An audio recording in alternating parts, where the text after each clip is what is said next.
Welcome to the Project, the podcast with the mission to cover every project throughout pop culture and history. I'm Sam. I'm Lewis.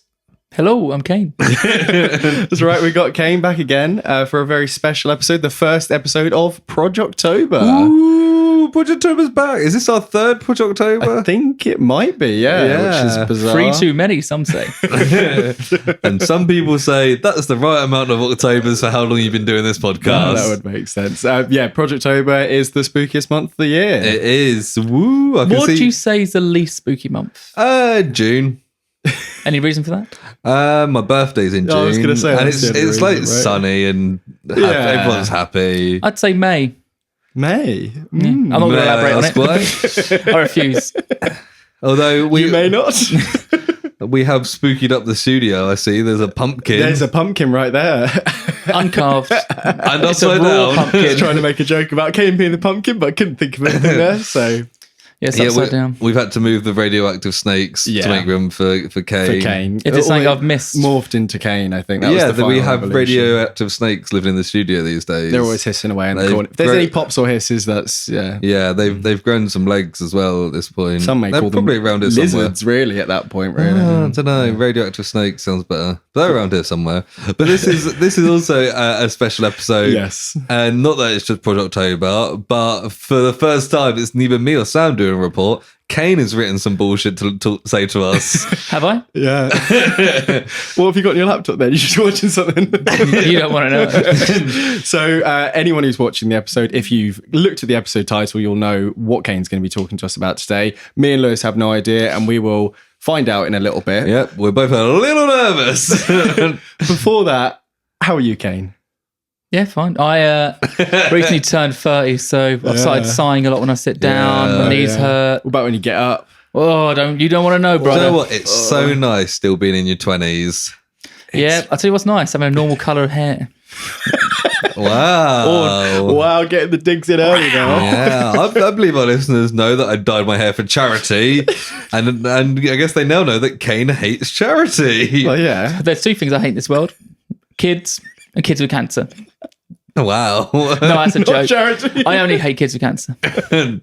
Lovely. Okay. How are you, Lewis? Yeah, pretty good. I feel like I've been really busy recently, but I think part of it is because I'm prepping for our next episode quite intensely. Yeah, you're deep diving on that. Deep diving, yeah. But Well, apart some from would just say just reading a book in a short amount of time. I don't know if that counts as deep diving, really. and many of those people would probably say maybe you should have read that earlier, but here we are. You did have a full year to read it, but Yeah, and I bought it like 6 months ago. But that's a bit of a teaser for our next episode. You did have to learn to read that time. So to be fair, 6 months ain't a bad turnaround not time. bad. how'd you manage the last one? Oh, audiobook. Nice. Yeah. Yeah. The real difficulty was reading my notes. Because that's the thing, I can write, but I can't read. But yeah, I'm not bad. How are you, Sam? I'm all right. Yeah, I've been ill the last week, so any avid listeners will notice that we missed a week out, which isn't particularly like us. Fuming. But, yeah, Projoctober should have started a week ago, but At the don't start worry. of October. We will be making up for it with a slight rearrange of releases. Yeah, Probably. We were planning on. I've said it now. We've got to do it. We were planning on doing 4 episodes of Projoctober because there's 4 weeks. Yeah. and we're going to stick by 4 episodes in we've got 4 Projoctober. things. We've already done the bit for it. So, but yeah, that's me. And we've got time codes in the episode description. I meant to mention that. If anyone's bored of this chatter, well, this is pretty much what the episode's going to be. So don't get your hopes up. But you can skip straight to Kane's report if you want to do so. Before that, we've got a... If all you care about is our talk about Ahsoka, you can just skip straight and to we're that. talking about Star Wars as well, which I know Kane is very excited Do you know what I for. love? Star Wars, Marvel, and living in my mum's basement. Oh, yeah. don't tell everyone where the Project Studios are. Oh, In Kane's mum's basement. it's weird that I'm not on most of the episodes. Kane, go away. We've got to record a podcast. My mum's like, oh, fuck off, Kane. No one wants to hear you. Lewis is Kane's mum. That's the Oh no, they're not meant to know that's the that. reveal. Doxing you early. My- But there is a first segment, isn't there, Lewis? There is, yeah.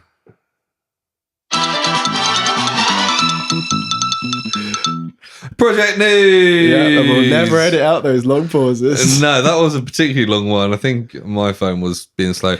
But anyway, I've Googled the word project, as I always do, to find some tasty bits of news. I actually heard this was Kane's favourite segment. Couldn't you just get a RSS feed that just sends a notification to you every time a new there's piece too of... many. There's many. loads. It's finding out ones that are like something we can actually talk about. Oh, which brilliant. is A new infrastructure project in Chad. Yeah, that's it. So I'm looking at Kane going, oh, God. so this is from overclock3d.net, and it's a new infrastructure project in Chad. Knew it. No, it's actually CD Projekt Red has partnered with Anonymous Content to create a live-action Cyberpunk 2077 project. Okay. Have you played Cyberpunk? I actually have, yeah. So since the 2.0 update, I got it on sale and I played a bit of it. It's pretty good. I mean, if you're not into kind of Skyrim style first person RPG things, it won't be for you, but it's pretty decent. The best thing about iOS 5 and Skyrim is they go, you can either sneak around or just go in all guns blazing. And I don't know if I've ever taken the sneaking around option. I do it for about 2 minutes. I'm like, what is the point? I just want to go in there, fuck a few people up. Everyone, don't you? And just, Have you played Cyberpunk? Have I played Cyberpunk? No, I haven't. No, I didn't think you had. Have you played Cyberpunk?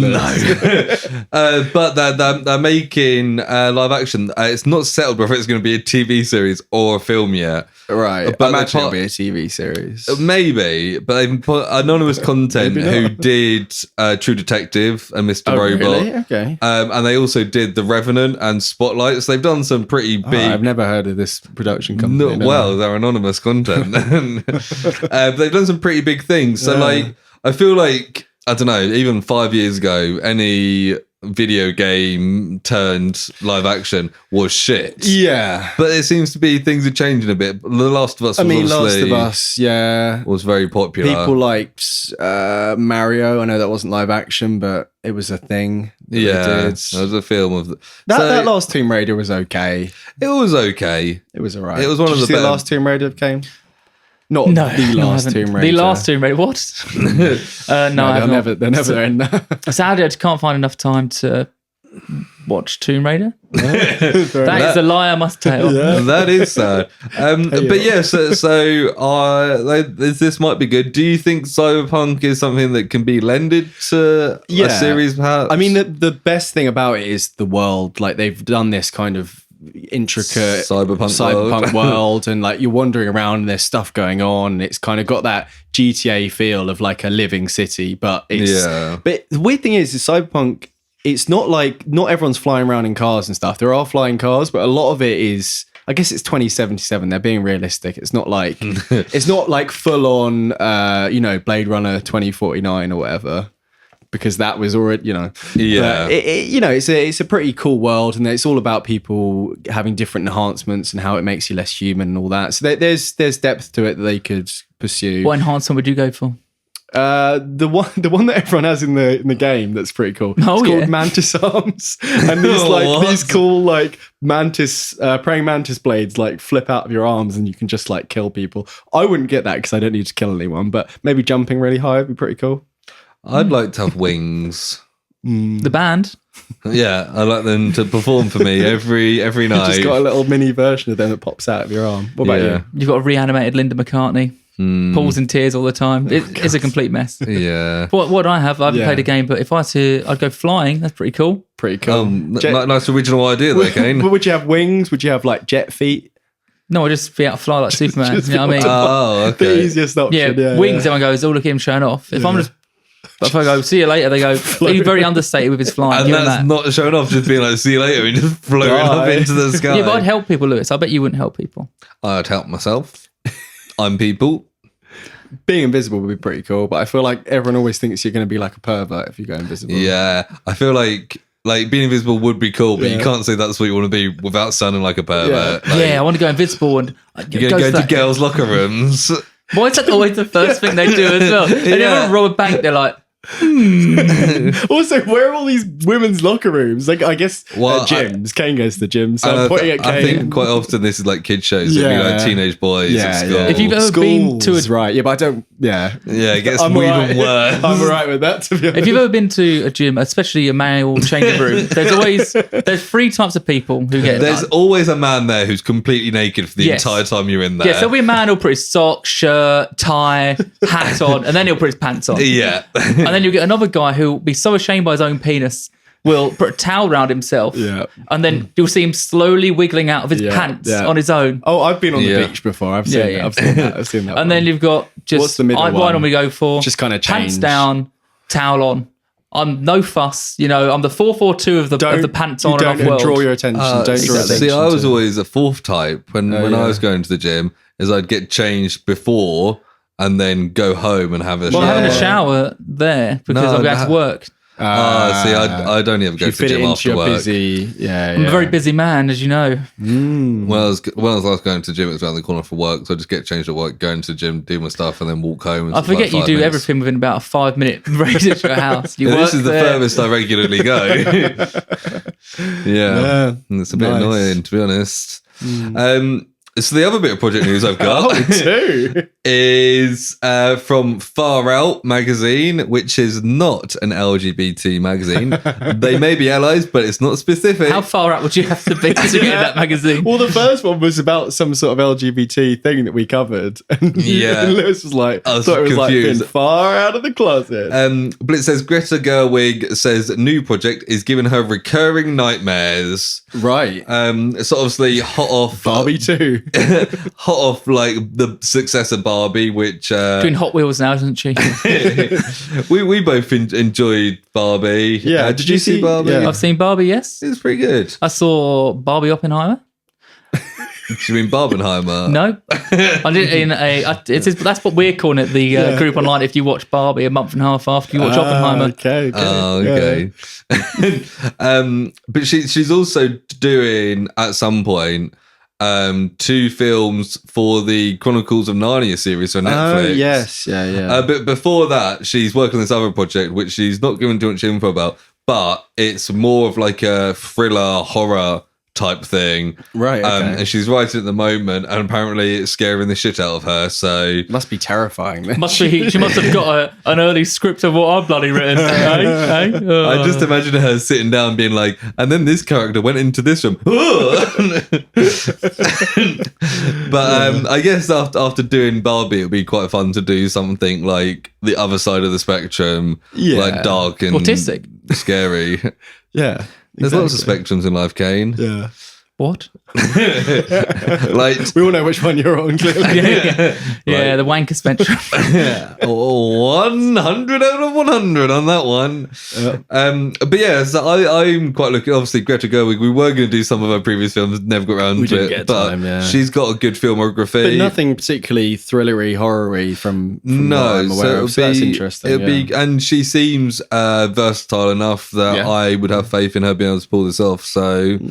I'm sure she'll be reassured to know you've got faith in her. She's always listening to this podcast. Well, before Barbie came out, she was messaging me being like, Lewis, I'm worried about how people are going to perceive Barbie. Well, I was reading it, so that was the voice because she messaged me. Oh, fair enough. It was the voice message. And I was like, don't worry, Greta, I'm sure it'll be great. You're such close friends. How did she sound? I've never actually heard her in an interview, but I'd love to hear it. I wouldn't want to disrespect her like that. I've got my voice. I don't sound like Greta Gerwig. Well, some would say that you do, but well, obviously I've never heard what she sounds like, so I don't know. You could do any voice, Lewis. He could, couldn't he? I could, but let me just get a voice clip off of Greta Gerwig instead, so I don't have to do it. Yeah, my good friend Lewis and I are always talking. Hello, Lewis. This is Greta Gerwig here. I hope you like my new film, Barbie. After that, I'm going to do a scary film. I hope you like it. I didn't know she had the mental age of a 4-year-old. Yeah, she's a funny one, old Greta. She's a bit eccentric. Sometimes she puts on a voice as well to do those messages, and I think that may have been one of them. That's not her normal voice. Right. That's just the voice she put on because she thought it'd be sitting on her testicles, isn't she, before she sent you these messages? She doesn't have testicles. Come on, Kane. You never know. No, she told me. That's another one. Hello, Lewis. This is Greta Gerwig. I don't have any testicles. See? Well, I'm convinced. Yeah. That's very funny. And Sam's face has gone the colour of most of the Barbie set. Oh, yeah, that got me. Can I just say for a moment, the audio coming out of these headphones is crystal clear, Sam. I hear they're Behringer, isn't it? Are very reasonably priced. Do you have like a discount code at all? Or We don't, but if they want to get in contact with us, then Just go to behringer.com/the Project to get 25% off your next headphones. Pending. We're just waiting for the final paperwork to go through. Pending. Indeed. Sam, you keep coughing. Why don't you have some of this lovely Coca-Cola branded cola drink? This Coca-Cola branded cola drink. It's. I hear it's refreshing and only 0.1 calories. He's really paying his way onto this episode, isn't he? Yeah, I hope he's getting paid for this because we're not. That's discount code Kane. Shit. It's fine. We'll bleep that out. But I think it's probably time for us to move into the main part. We've done with project news and other things apparently. Yeah, lots of other things. So we can go into our main topic, which is Kane's spooky report. Yeah. Give me some spooky noises, man. Ooh. Nah, it's not that spooky. Oh, okay. Yeah, I'm ready to go. I've written it up. It's going to be... It could be terrible. Okay. Let's all be honest. I mean, here. they always go like that, so... It could be pretty good. Huh? Yeah. Lewis just winked at me. Yeah, he's very excited. I'm so excited. I've been struggling to keep this erection down. Oh, my goodness. Crass is what I'd say that was. Yeah, well, we're setting the tone, aren't we? Right, so let me start. Triangle building... oh, sorry, I put windings on it. Sorry about that, guys. There we go. Let me just bring it, read it in wingdings. It's fine. Oh, okay. Tortoise plus. No.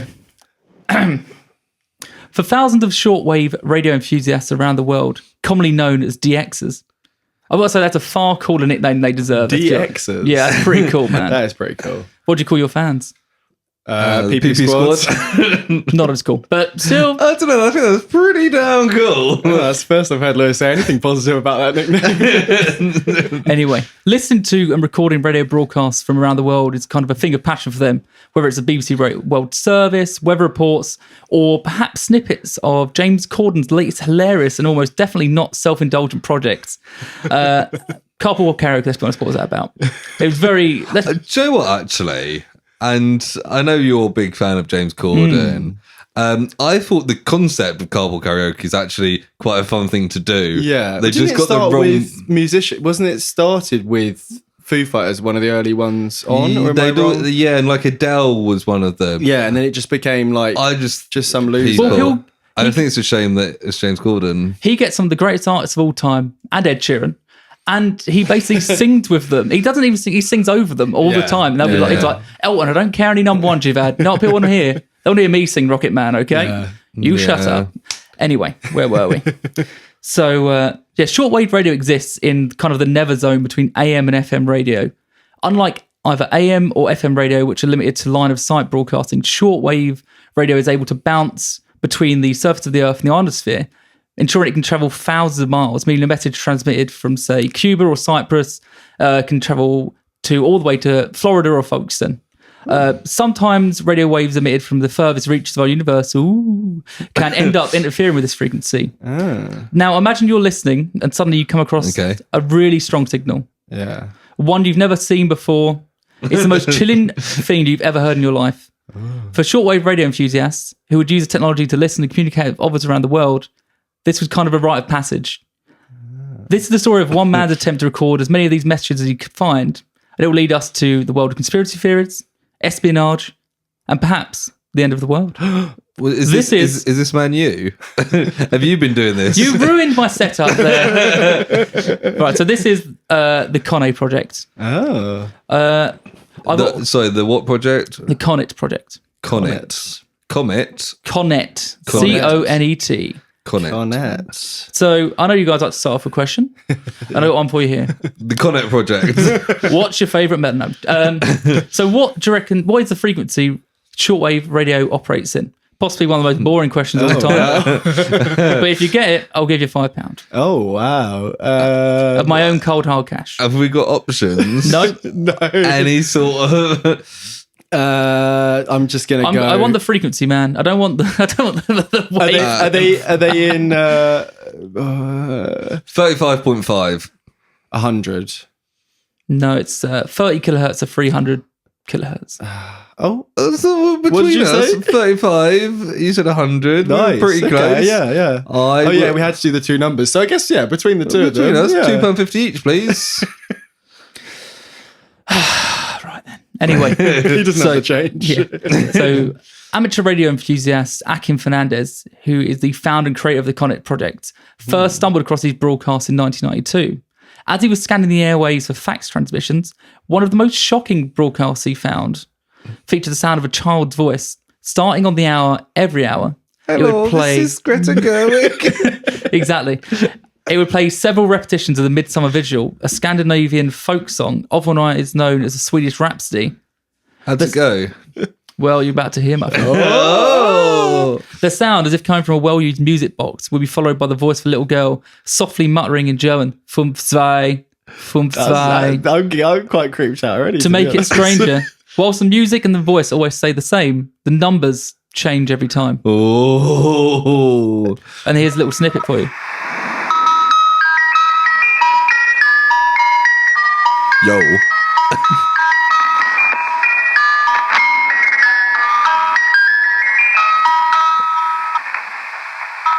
The boy, I've picked a far longer clip than I was expecting. But the voice starts kicking. We'll wait for the creepy voice. I mean, it's quite creepy anyway. yeah. It would be a pretty good. Oh.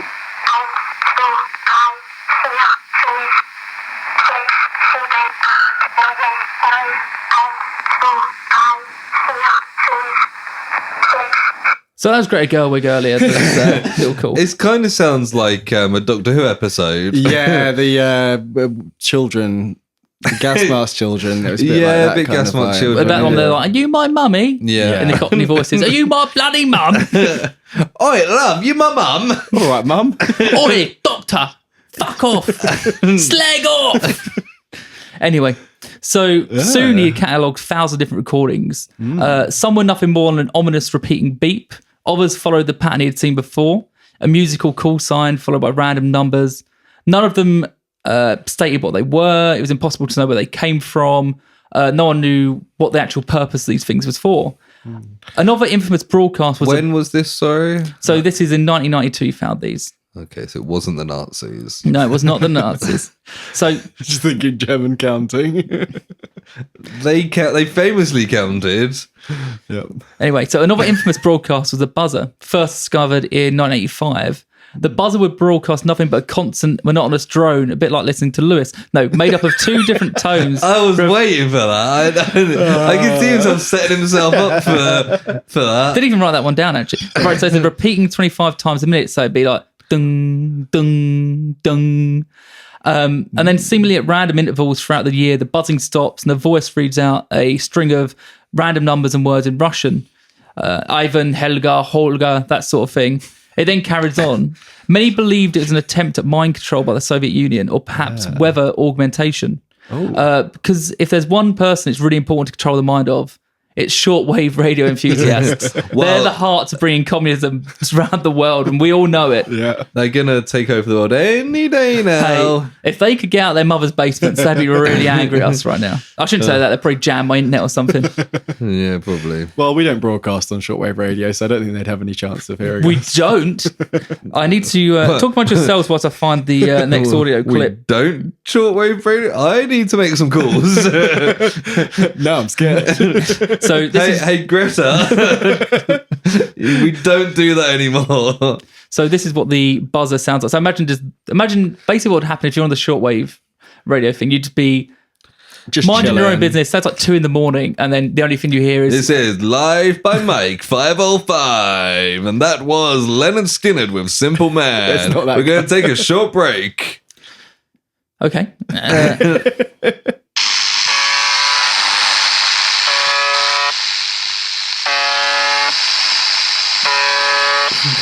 Sam looks terrified. This is quite creepy. It sounds like when someone's phone's vibrating on the table. Yeah. It does sound a bit like that. But I imagine if it was in the 90s, that would have been a foreign idea. Well, I actually make it quite. You can actually listen to the live stream of it now because it's still buzzing now at all times. It hasn't stopped buzzing. They need to pick up that phone. Maybe like something's just not been plugged in Hello, properly. Olga. That's when we imagine the scoop if we were listening in at the moment they finally answer the phone. Sam looked genuinely I thought terrified. that was a clip, and I was like, oh. So where was I?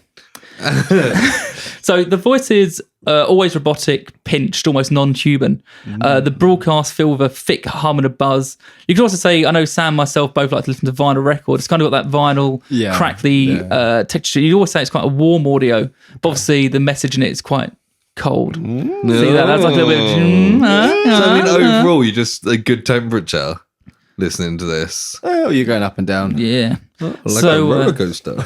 So names for them were given such as the Lincolnshire Poacher, the Spanish Counting Man, and Deep Nuclear Drone. Whoa, go through them again. Wow, that sounds like wrestlers. The Lincolnshire Poacher. The Lincolnshire What do you reckon his move would be? He'd Throw a net on you. drop you in a pot of boiling water. He'd be Like poaching with thinking of two different types. Thinking of like catching animals. Yeah, that's probably makes more sense. Wrap you in cling film and spin you around in a pot. the Spanish Counting Man would genuinely be the worst superhero of all time. Counting man, is Yeah. it? Uno, dos, It's like the Count from tres. Sesame Street, but he's Spanish instead of whatever he was. Swedish. No, No. I'm thinking of the Swedish chef. Yeah. I think Count was What was probably the other one? Transylvanian. The other one was Deep Nuclear Drone. A bit like listening to the old wife back home, am I right? Ooh. That sounds more like a Robot Wars. It's a bit character. like the thing we covered the other week, the spy ops. That was a deep nuclear submarine. Submarine. So what do you think the signals are? What would you- Loose connections. What? And they're changing each time? Oh yes, those famous loose connections where small children start talking No, in the numbers. That Oh, was it's the next to a buzzing. nursery. They left a microphone. Some I mean, I think, recordings like, that have just been left it playing. reminds me, and I think that you might get onto this if based on what you said before. In the Call of Duty Black Ops, there was like the number stations and the counting. What do the numbers mean, Mason? Exactly. So that's what's coming to mind for me. So You are 100% correct. What? It's Call of Duty. This is a Call of Duty Yes. episode. it was a Call of Duty. What is it? ARG. Before the games come out, they do a little promo. So yeah, they so basically, started way early for this Yeah, one. it's like they did the Cloverfield, didn't they? Where it's Yeah, just like all this stuff online, and then What is it? Augmented reality game, I think it stands Yeah. for. Yeah. So- Like yeah. So basically, what he'd stumbled upon essentially is noise and number stations, which are essentially integral to espionage. I'll get on to how they work in a minute, but I've got a question for you. Who here would be the worst spy, and why would it be Lewis? I don't know. I mean, it depends because everyone says that spies have to like be the opposite of James Bond, right? I'm Yeah. not saying that Lewis, you're the opposite of James Bond, but like you don't want to be. You want to be like the most normal person ever. Yes, Yeah. Lewis currently has a mullet, a purple mullet. Oh, but nobody suspects the man with the red mullet. No, that'll be your call sign afterwards. Nobody expects the man Red with mullet coming in. Zwei, fünf, sieben. I don't know why you work for the German. Oh, maybe I am Yeah. German. I don't know. I mean, who would be the worst spy? Probably Mr. Bean. Oh, I don't know. I mean, Johnny English is a different character. So don't start. Okay? Yeah. Don't start. And he's not great either, to be honest. But like Mr. Bean's holiday, he gets up to a lot of hijinks, and he carries that kid like halfway across France. It's not about how strong he is, mate. It's about Not literally, but like Do you reckon that'd be his downfall? The kid carrying? you might get into some, Me Too situations. Why are you carrying that child? And he's going in his weird. I mean, that is pretty much the plot of that film, isn't it? It's Yeah. Why is Mr. Bean a strange man in his 50s going around with the small boy he doesn't know? yeah, it's a good film. I like Mr. Oh, Bean's is it? I holiday. think it's a pretty good film, but Yeah, so to answer your question, I like Mr. Bean's holiday. yes. Brilliant.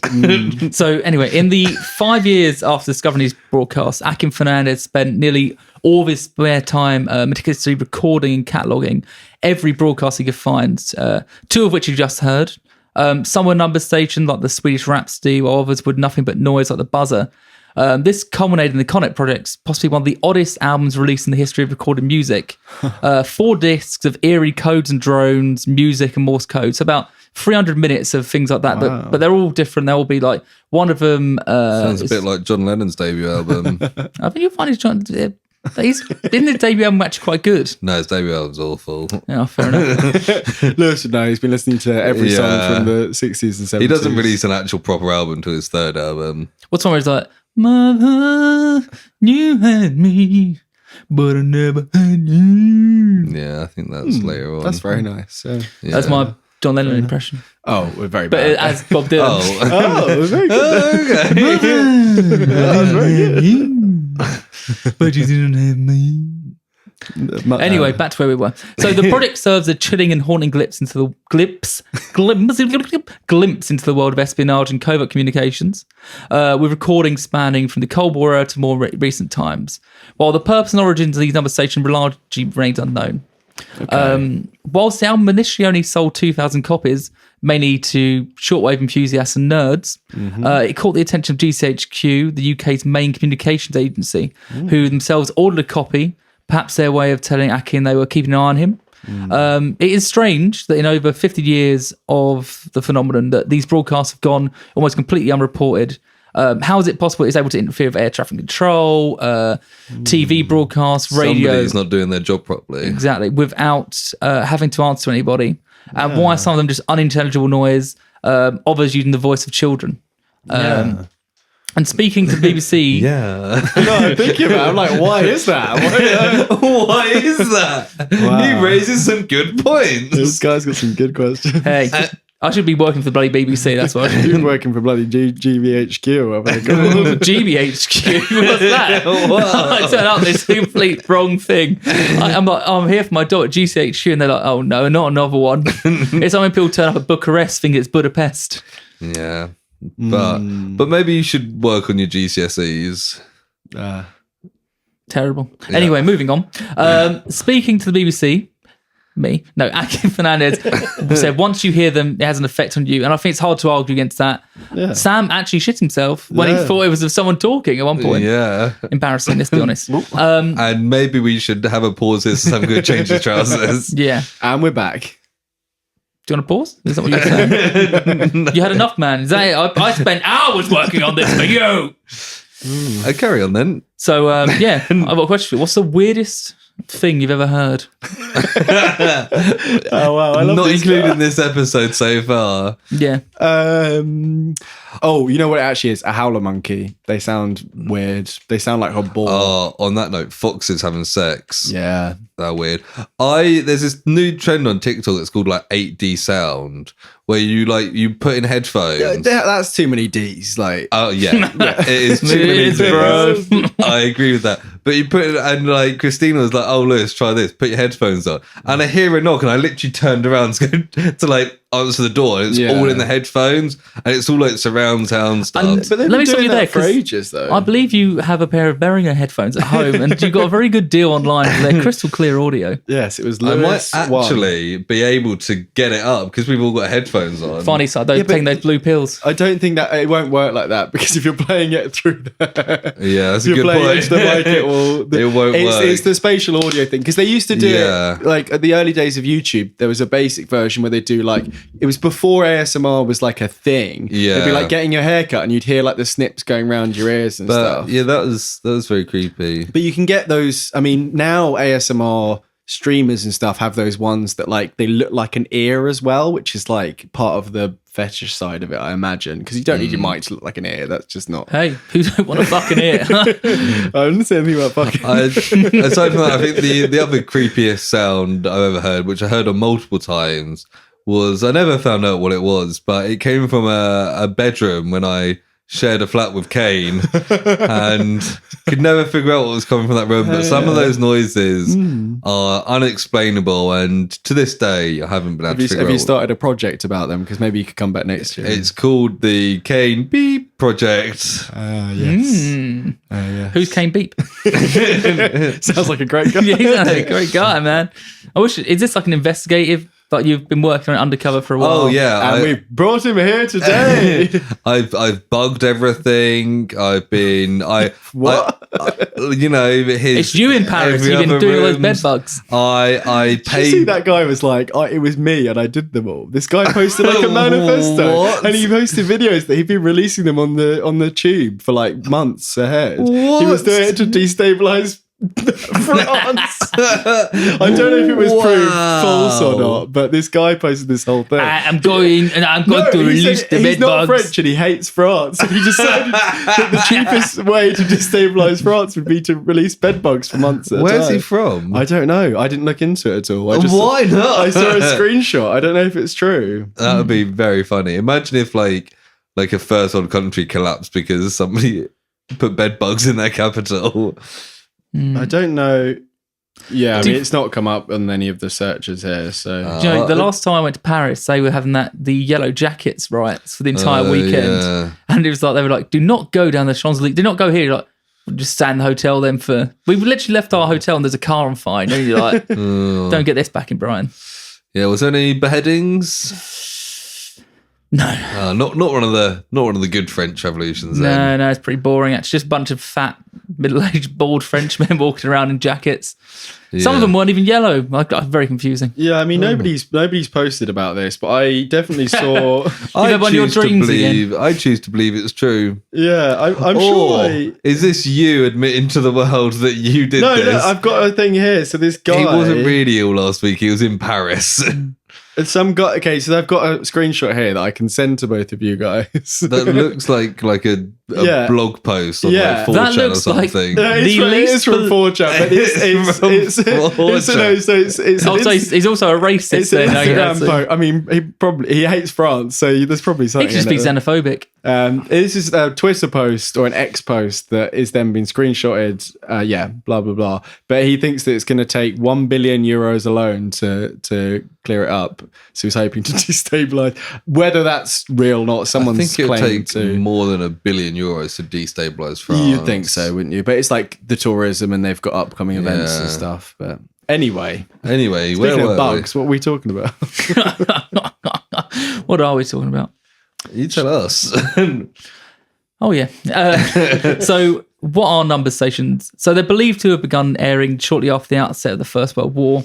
Number stations are a creepy and mysterious phenomenon, with their numbers One. exploding during the Cold War. It's believed they used to send messages from intelligence agencies to spies in the field of foreign countries. They carry encrypted messages in a group of numbers or letters using either automated voice or Morse code, like I've heard. And while the encryption methods used by most number stations are unknown, they're widely believed to use one-time pads.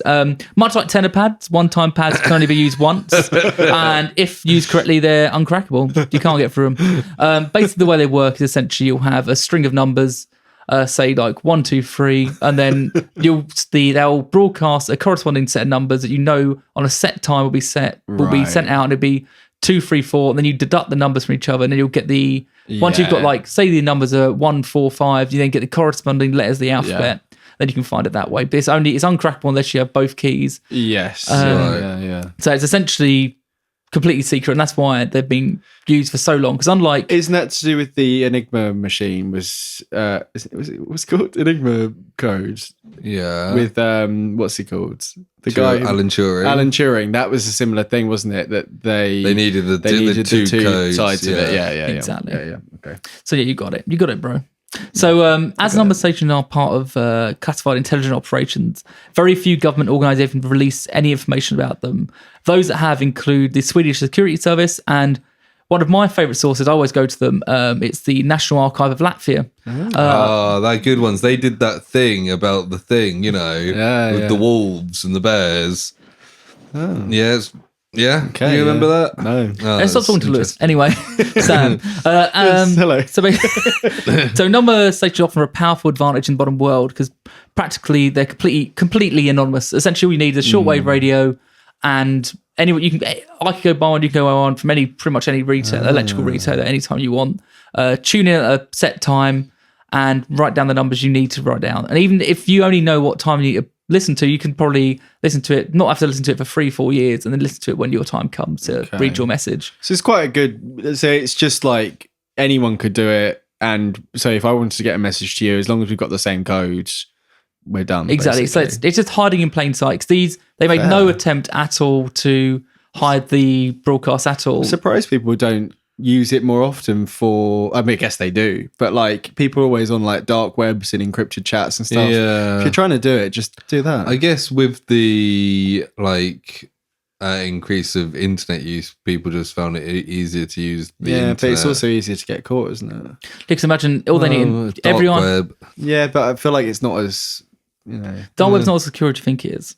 I'm not saying it is secure. It's also the fact that they can easily tap your phone line, and even if you've got VPN, they can still see some of the traffic going through it. Whereas with this, I mean, you can't, if you catch on for radio and they're not listening to it, they haven't written anything down. Yeah. What you gonna, even if you found the code, what are you going to use it for? Yeah. If you don't know when they're meant to listen. Yeah, it'd be good. Like, I feel like we should start doing it more often. You should put in your... No, but we'll release our episodes at random times, and you need the code to listen to It'll them. be really short episodes because we've got to do each letter one at a time. Yeah, wow. We could just speed it up and then just People... 5, 7, 9, 3, 2. They spend an hour of decrypting. They go, oh, brilliant! Some more project news. Oh, another bridge is being built in the Sudan. Come on. Okay. Anyway, right. So Don't talk about bridges that much. I don't think we've ever spoke about bridges. speaking of bridges, Phoebe Waller-Bridge. Has she done anything good since Fleabag?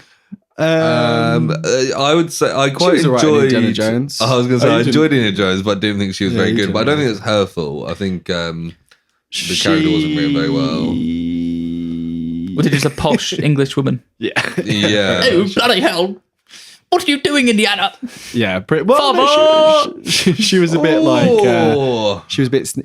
Oh, Lewis. I've got a bit of mid-episode project news. What? Is it breaking? From breaking news from japannews.co.jp. Oh, here we go. Japan-sponsored bridge opens in South Sudan, Yes! raising hopes for my peace and God. development. And for the ones on the shortwave radio, that is 98476724789110. And look at that bridge. That's not the best looking bridge I've ever seen. Whoa, it's not. Let's be honest, it's not the size or the girth of the bridge. It's what you do with it.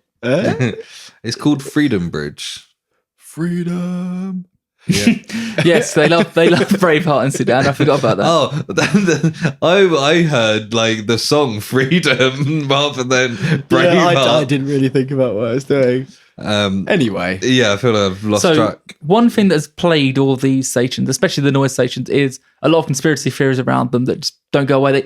Because a lot of people think if they hide them in such in plain sight and they're telling us, well, they haven't told us explicitly, but they're allowing us to believe that they are actually espionage. So we'll move on to the conspiracy theories now. So what is the buzzer?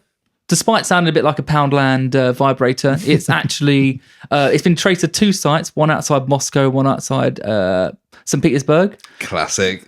Yes. The locations to go to.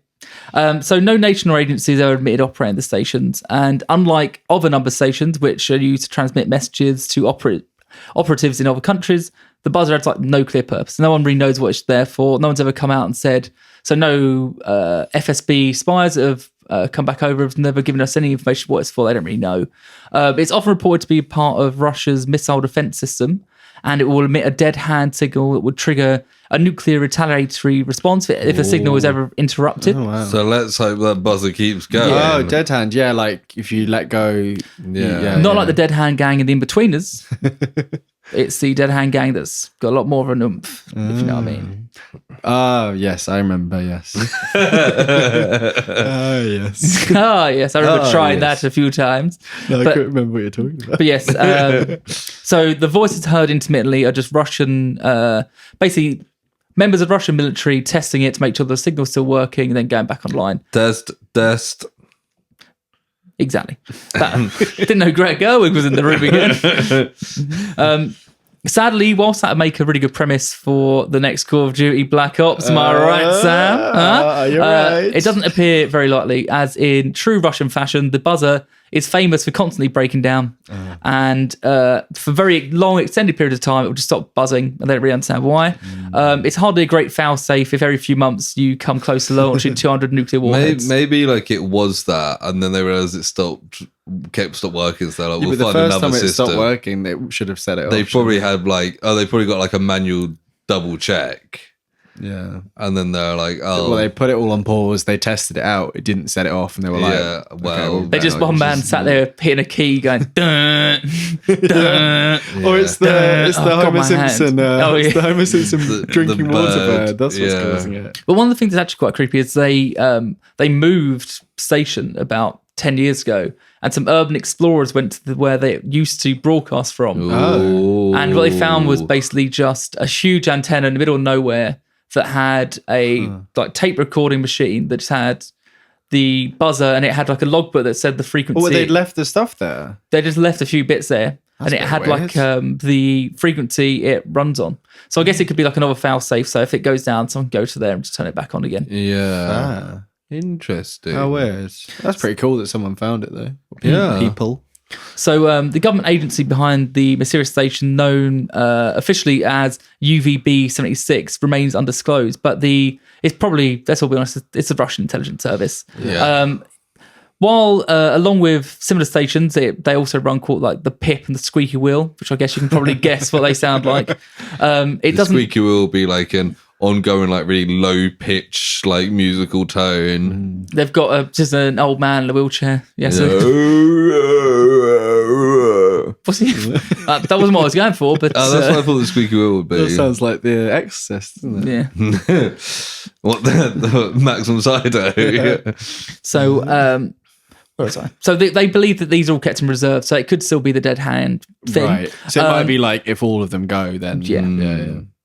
So basically, the peculiar buzz sound is most likely what they believe a placeholder in case something big happens. So say Russia's invaded. So what it does, it just keeps that frequency free. So what it does, it buzz really loudly all across the world. So essentially what you can't do, you can't use that frequency, you can't interfere with it. Because if you would broadcast on that, it'd just be constantly interrupted by the And then at some point, it might stop and be like, the Americans have invaded. yes, in English as well.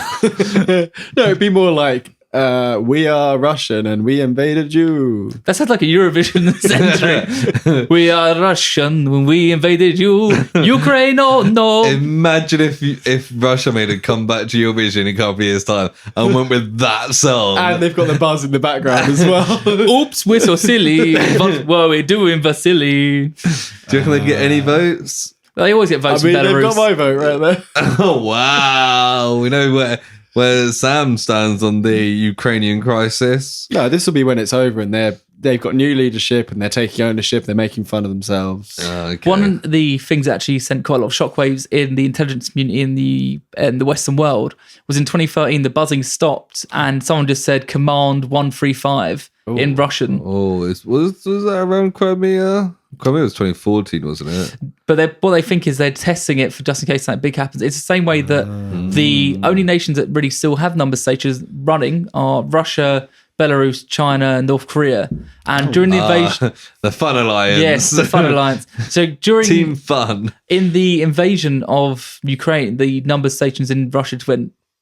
Like, every single one of them kicked into gear, including the buzzer, would basically broadcasting messages immediately as soon as they saw Oh, it. really? Yeah. Okay. So it's pretty. What sort of messages? Well, I've got the happy one. birthday. Yeah, I've got the one-time pad here, and it says, "Hello, Greta Gerwig here. I will be releasing my new film Barbie in a year and a half. I cannot wait for you to see it. Totally cool." I think my friend Greta's going to be really offended when she hears that back. I mean, if you just heard, like, no offense to anyone listening, but if you heard the name Greta Gerwig, I feel like Kane's voice would have been a better impression than. Yes, but the Greta Gerwig that we know and love. I Exactly. Mean, I from what I've heard, she sounds lovely. I mean, a you lovely two are always lady. hanging out. I mean, you went to that farm festival the other week. She got to try some scrumpy for the first time. yeah, she loved that scrumpy, to be fair to her. That's funny. It was in October, was it? No, it was a while ago. It was a while ago, yeah. She does love her cider, doesn't she? Yeah, she's actually at Oktoberfest now. Hello, Lewis. I am enjoying yet another Vidbit. I'm going to stop now. All right, well, thanks for listening, everyone. So another infamous one to DXs, there's that name again. Oh, yeah. Basically broadcasted from 1976 to 1989, was called The Woodpecker. Would he? Yeah, but it wasn't just... Yeah, it would. Yeah, so it wasn't... so it wasn't just DXs that started to hear these sounds. Basically, this one was so strong it was able to interrupt with TV, public radio broadcasts. We're going to start saying, like, it wasn't just them that heard it. People started hearing it inside their own heads. Look, it was interrupting a lot of stuff, okay? Yeah. Very much like James Corden's interrupted our lives with his beautiful and amazing renditions of comedy, dramas, brilliant chat show host. I mean, just want more of him on there. Singing. Why did you just keep saying singing? Singing. Ah, yeah, singing. My new number station. Yeah. Singing.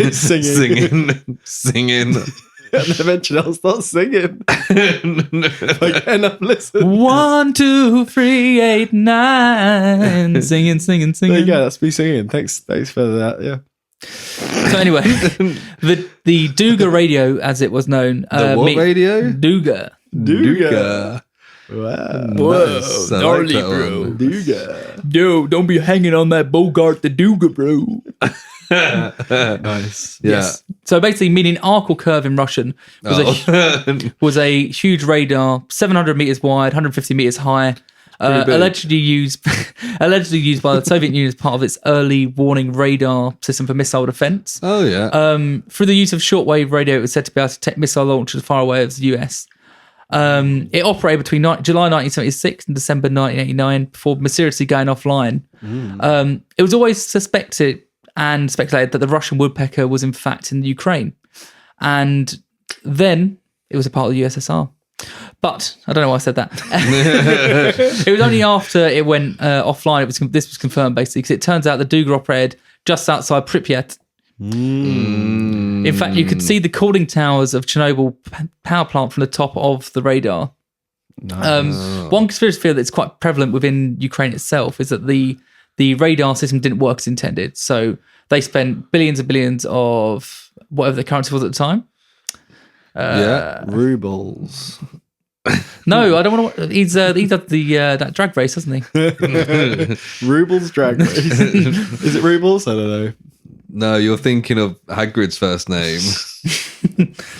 Hagrid, definitely paedophile. Let's be honest.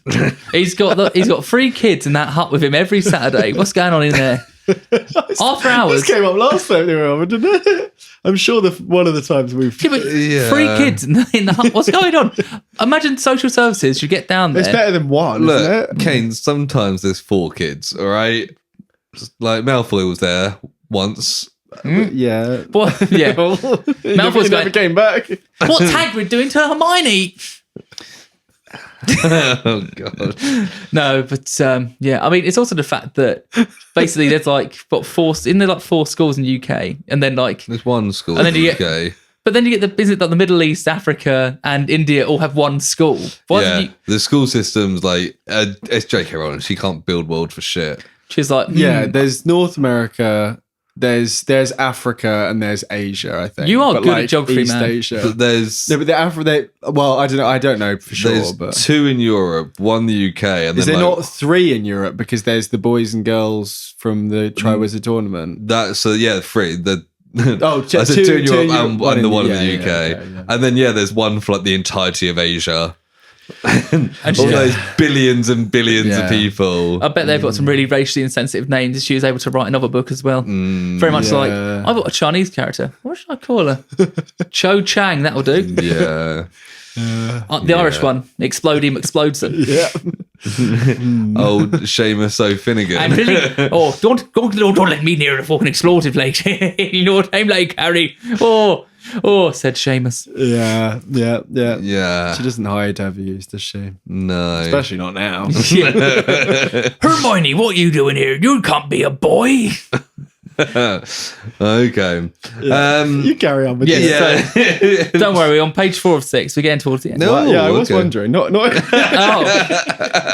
I see how it is. Just wanted to know how we were getting on. You know? It's one of those stories that's hard Oh to yeah, tell. I have no idea like where how deep and- in. Yeah. So one conspiracy theory that is prevalent within Ukraine itself is the fact that where it didn't work as intended, it couldn't detect missiles. It basically just essentially interrupts everything. So all it had is this really loud, audible hum that you could hear on radio signals, and also one of the. Oh, it's still going now. Oh my god! That's good well timing, done, wasn't Oh, now I'm scared. 2. 3, 4, 5. No. Anyway, so basically, but because of the cost, the Soviets couldn't. They paid so much to build and maintain it that they couldn't simply write off as a loss. With anyone involved in the construction sign off, probably would have been severely punished. They found out it couldn't work.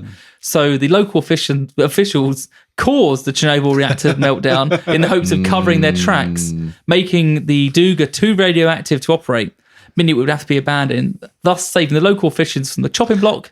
Others go even further and say that running the further tests for the Duga and making it more powerful was what actually caused the Chernobyl reactor to explode. I Interesting. think that second one's more believable than let's set off a nuclear power plant just to cover up our financial It's a bit like breaking your legs to not take the bin out. Yeah. You might as well just take the bin out. Yeah. And what would the equivalent be of? No, don't worry. I was going to say of the other one where they did it by mistake. It'd be like you're taking the bin out and then you accidentally broke your leg because you tried to take too many bins out at once. Yeah. You take the bin out and you drop some uranium on the floor, and your entire town has to be evacuated. Yes. Yeah. Oh, I hate it when that happens. Yeah. I mean, it's, Always remember to double bag your uranium. and one of the things. I'd even go as far as say triple, to be honest. Oh, yeah, but then you don't want the bags rubbing against each other and... I mean, 2 will do that. No, because the inside one sticks to the uranium. It ain't my first uranium. Radio. Yeah. Yeah. Yeah. Anyway. Yeah. So yeah, I mean, obviously causing a nuclear disaster that cost the Russian government $235 billion dollars to cover up the cost of something that cost about $1 billion. Come on. Yeah, RuPaul's, yes. I mean, Hagrid's. so yeah. Anyway, Yeah. So, Kane, do you believe that theory? Any of those? do I believe any of these theories? Oh well, those ones there. Don't spoil the rest of them if they're. Well, the next theory is pretty goddamn wild. Wow. Did you make any of these theories up? No. The next one is just a pretty normal, cool, down to earth theory. Normal. Do you know, for a bunch of It's pretty normal. for a bunch of wild,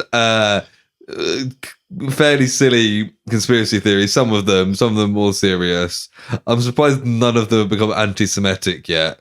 I don't know if this next one will be. But If you've known me for how many 8 years? Not you. Because all the ones once you we've get covered these in the conspiracy past. theorists going, there's always one conspiracy theorist group that blame the Jewish population for something. What was it, Old Surge from last year? Yeah, Project Bluebeam. There's another area that hasn't been covered yet, but I'm not going to spoil it in case it goes into there. So you just carry on with your lovely story there. If this one goes anti-Semitic. Well, absent from the Conet Project, one of the most controversial radio signals on Earth can often interfere with shortwave radio. It's called the JARP, the Jewish High Frequency Active. No, it's not. It's known by the abbreviation HARP. It's the High Frequency Active Auroral Research Program, and it's located at the University of Alaska Fairbanks. It claims to research the ionosphere, something I believe Sam may have touched on in an earlier episode called Project Bluebeam. Oh yeah, brother. Yeah, you did. Old Surge. Old Surge. You know what he's like? He's playing bloody guitar in Kasabian, being anti-Semitic at weekend. Oh. That weekend. To weekend. Till Weekend still wouldn't be the worst member of Kasabian. He might be, Yeah, I mean, if that was the case. He's the only one left. They just couldn't take his Jew hating, and that's what it was. Yeah, no, it's fair No, enough. Serge is a nice guy by most accounts. From what I've seen, yeah, I don't want to, I don't Imagine know. he found out he's a listener. He's fuming. What does he sound like, Lewis? We've already heard him. Yeah, of course. I don't watch from Liverpool. Famously from Leicester. I genuinely have no idea. I know what he looks like, and that's it. He, Bit like a knockoff Noel Fielding. Yeah, I mean, with the beards, right? Oh. yeah. He's got a beard, hasn't he? A great big bushy. Carry on. Yes, so the most prominent aspect of HARP is its IRA, otherwise known... IRA? IRI. Sorry, I got Seamus on the brain. JK's coming in here.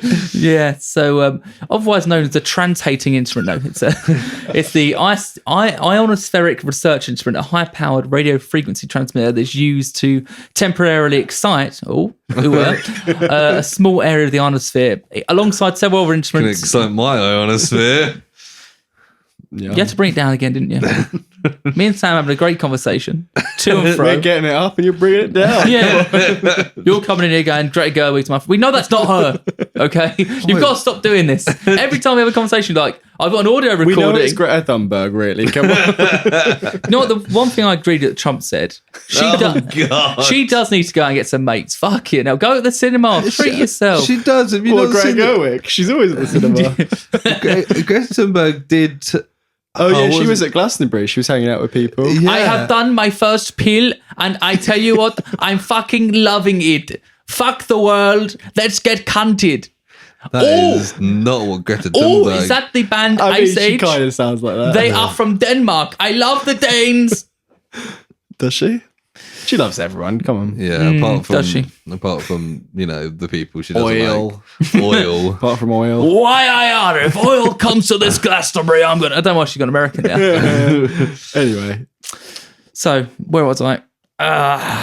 Right. So, initially, HARP was funded by the US Air Force, the US Navy, and DAPRA. No, not him out of N-dubs, but the Defense Advanced Research Projects Agency.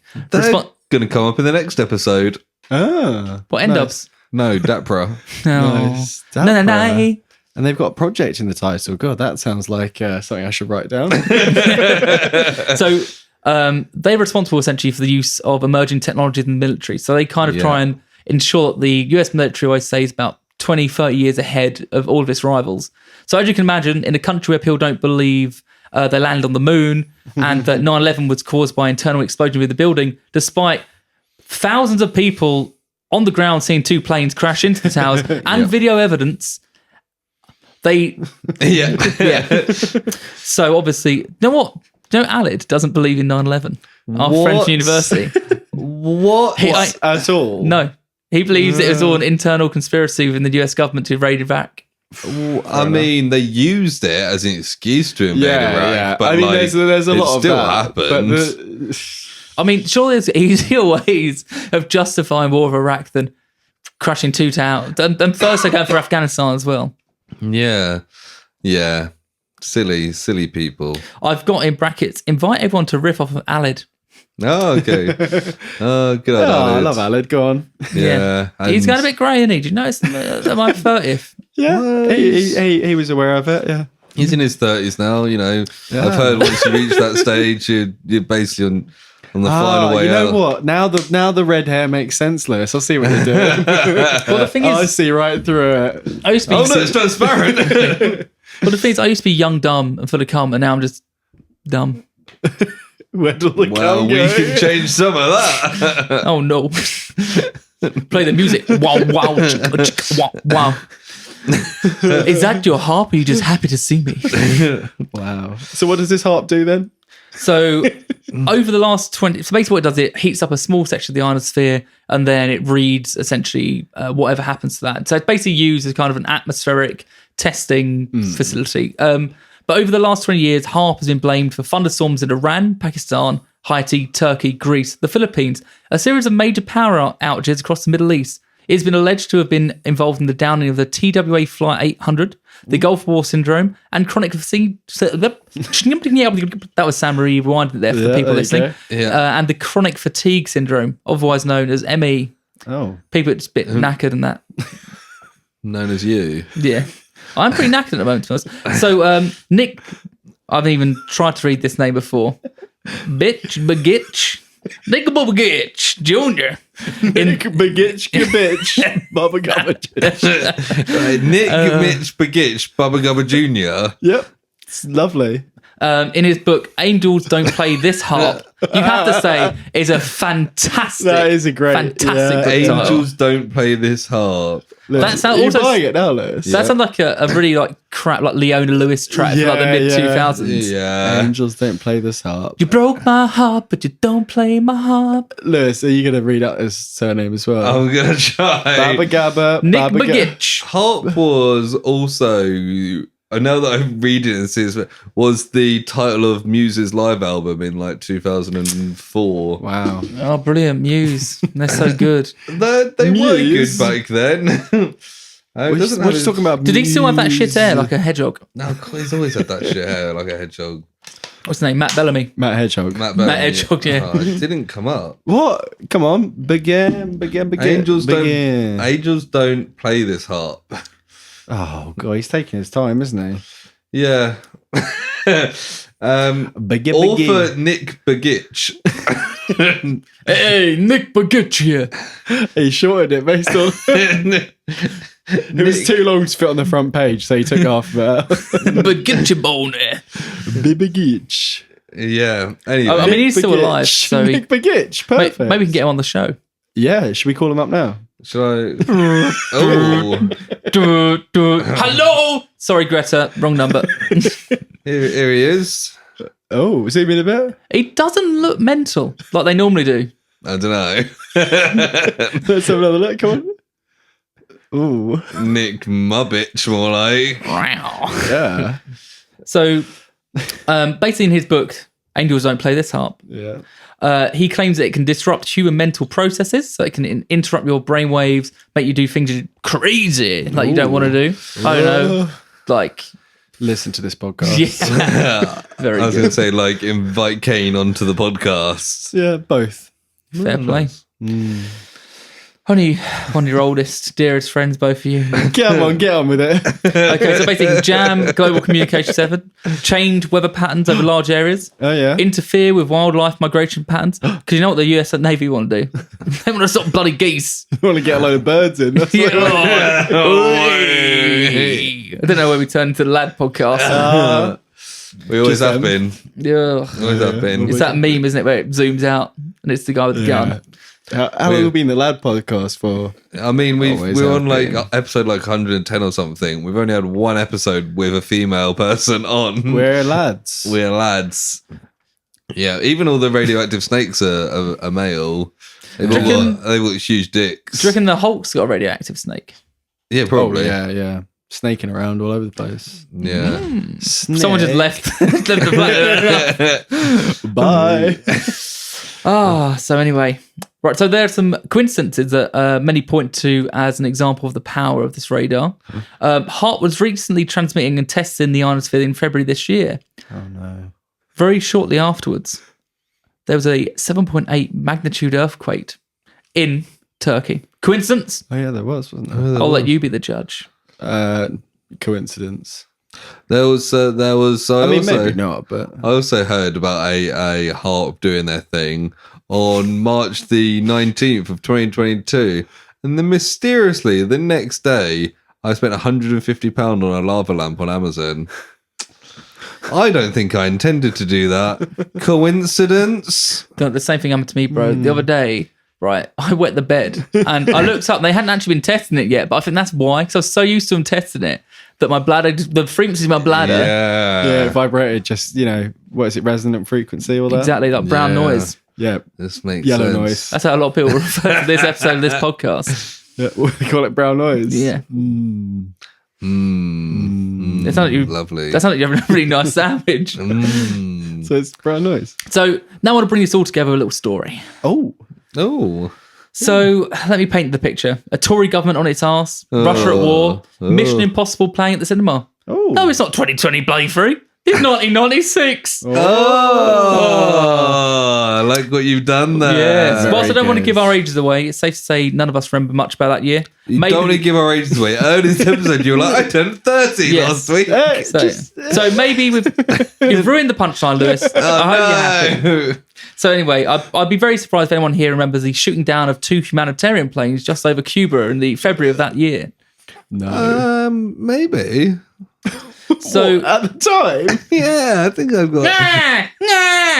Oh shit! you had your shortwave radio out. You were one of the Exactly. DXs then. I was well into my Cuban aircraft Cuban aircraft when I crisis. was So, 2. Brothers to the rescue. And Jonathan Ross has turned up. So, Brothers to the Rescue, whilst it does sound like their 90s boy band, it is in fact a Miami-based activist group formed of Cuban exiles. They're widely known for their opposition to the Cuban government and their former leader, Fidel, I like to smoke cigars, aren't I, called Castro. They're called the Brothers. The Brothers. They're called Brothers to the Rescue. That's such a bad name. Come on. It does sound like one of those films you see on Netflix and go, that's going to be shit. Yeah, Brothers to the Rescue. It sounds like that episode of Rick and Morty where they got the 2 brothers. 2 brothers. Brothers to the rescue. Brothers to I the- love that.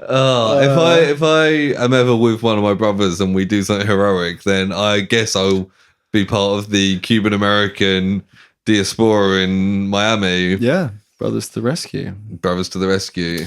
To be fair, with your hair, you're probably better off in the Australian lesbian community, to be honest. Maybe. Sisters to the I have rescue. heard. I have heard as well that Cuban Americans can be a little homophobic. So Best stay away then. yeah.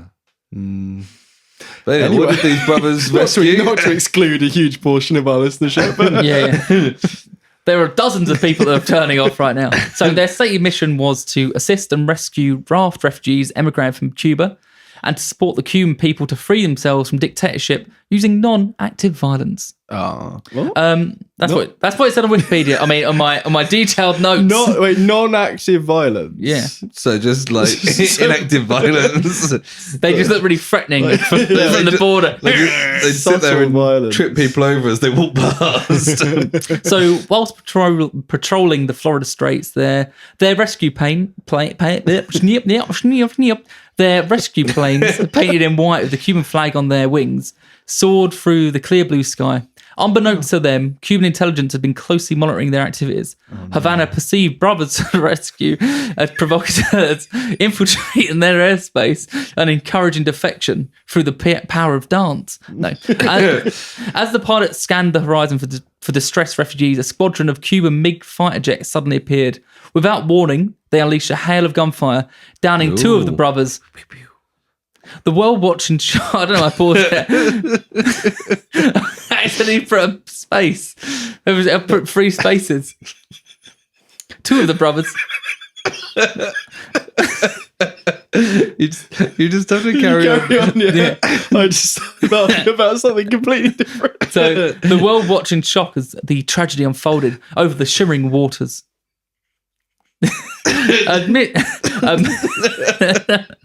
Amidst the outrage, the incident unravelled a clandestine network hidden for decades, the WASP network. Unlike the wasps I had in my walls recently. I don't know if I told you about that. Yeah, how many was it? 1,200? 2,000. I had 2,000, a colony of 2,000 I wasps live in listen my better walls. than you do. He wasn't listening. He wrote it on a chat. Okay, I read better than you do. And I only recently learned how to read. That's why he's such an avid reader. He needs to get all the practice in. He has to read them 4 times. Yeah. Yes. Well, I so, guess like 600. So let's just get fucking through this. I've got things to do. Anyway, so the WASP network was a Cuban intelligence operation that operated covertly within the United States for years. Its mission was to monitor and disrupt anti-Cuban activities, including those by Cuban exiles and dissidents in America. While investigating the downing of the brothers to the... Why is that so funny? I just got a mental image in my head. Brothers to the rescue. It is the worst name. It's a full sentence. It's not good. It's like the name of like a kids show about like 2 puppies that are brothers and save the day. Yeah. Brothers to the rescue. It's also like in like a 90s film, they say like brothers for like African American Yeah. people. It's like it could be Yeah, that, this means- like brothers to the rescue, you know, like that. Yeah. Starring Samuel L. Jackson and Wesley Snipes as brothers to the rescue. I've got them headed with all these Cubans on rafts. Wow. Yeah, that's more what I'm thinking. But originally, I was thinking of the kids thing, like the Hardy Boys or whatever. I don't know. Is that a thing? I don't know, maybe. Famous Five, but they're all brothers. It's funny you should say they're called the Famous Five because these guys were called the Cuban Five. Oh, No. So basically, whilst they weren't Good using number skills. Yeah. So whilst they weren't using one-time pads, they were using a floppy disk that contained a decode key. You had to rub it to get it to be a hard disk. No. So basically, what they do is essentially put the hard disk, the floppy disk, into a laptop. They'd pump in the And then it become a hard disk. yes, the numbers they got from anywhere else. So basically, like from Cuba, the same way it'd be from a number station would come through to them. They'd type the numbers in. Yeah. So basically, in the subsequent court case brought against the infiltrators, known as the Cuban Five, the FBI stated the network received clandestine communications from Cuba via the Cuban Atención number station. I don't know why they're French. The discovery of these transmissions and their court case sent shockwaves for the intelligence community, as it was the first time they were ever spoken about openly. Oh, okay. So it's basically an open secret, but this was the first time, especially in America, that it was ever widely reported. Some examples of messages sent include: prioritize and continue to strengthen your friendship with Joe and Dennis. German Dennis. No, Joe and the German Dennis. One of Greta's friends. Joe and Dennis. So it's a very similar message I received myself when I went to university. Because I'm an agent for, I don't know, Belarus. Fuck it. Who No, cares? GBHQ. GBHQ. And you said yeah, what, yeah. strengthened with They Sam went- and Lewis. Yes, they meant strengthen relations with Sam and Lewis. Brackets not sexual. And you went, oh, damn it. No. A bit late for that. Yes. Another one was congratulate all the female comrades for International Women's Day, Oh, Oh, which is that's nice. And another was, which is probably the most incriminating. Under no circumstances should any of our agents fly with the brothers to the rescue on the days of the 24th, 25th, and 26th of February. oh God. Would you like to guess what day they got shot down? One of them. The 26th of bloody February. Oh. So, yeah, so it basically uh, showed that it's pre-planned and they'd actually, they never cracked the code. They were just lucky enough to find the floppy disk that had all the codes on it. So they're able to go back and, because obviously they're listening in at all times. They're just writing down what's on there. So what do you think? Espionage? Something more sinister? I mean, that is definitely espionage, right? Yeah. I mean, it has been unseasonably warm this October in the UK. Do you reckon maybe there's a little harp in Sussex? Oh, yeah. The harp thing. I forgot about on, that. On all our pints of Guinness. Yeah, that's why I'm thinking of harp. Yeah, yeah. All that Guinness. Yeah, I mean, it's interesting. Like a kind of almost like a bit of a lasery thing, you know, like warming shit up. Space laser. Do you think the Guinness poo is one of the worst poos you can have? I don't really drink that much Guinness. Yeah, I tend to. I'll have like 1 or 2 Guinnesses if I drink Guinness To at all. avoid the poo. And then also it's really bloody like heavy. heavy. It feels like you've had like once you've had like 4, it's I like you've had a didn't full mean meal. to, like at St. Patrick's Day this year gone, I ended up just drinking Guinness the whole night and kind of regretted it. I don't really remember having too much of a bad stomach, but The worst thing I've ever done was when we went to Dublin, and me and my that was it. the worst thing you've ever me done? and my significant other. Let's refer to her as hate. No, too obvious. Hard your S. We're going to have to bleep some of that.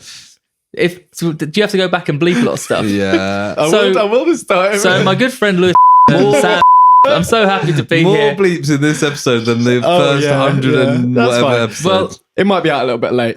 but it's lovely to be in. I've been saying that for years. This has been released It's a good thing he tomorrow. doesn't know where we live. We. Yes, you live together. I forgot about that.